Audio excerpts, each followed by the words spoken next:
ये असली सियासी कारकुनों का इज्तिमा है और असली सियासी कारकुनों को ये सोचना चाहिए, अगर आपने इस मुल्क को आगे लेके जाना है और इस मुल्क की सियासत में आपने भी किरदार अदा करना है, तो हाइब्रिड सिस्टम में सियासी कारकुन की कोई गुंजाइश नहीं है। ख्वाजा रफीक साहब की भी गल सुन लो ना।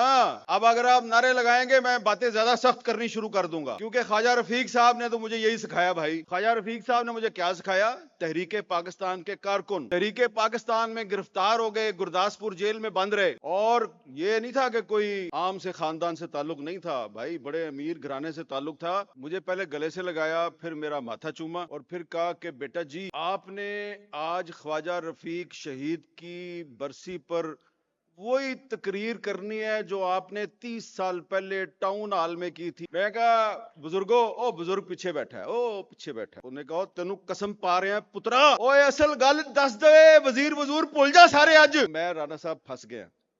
उन्हें कसम पाती, बाबा जी पीछे बैठे, बुरा ना मनाना,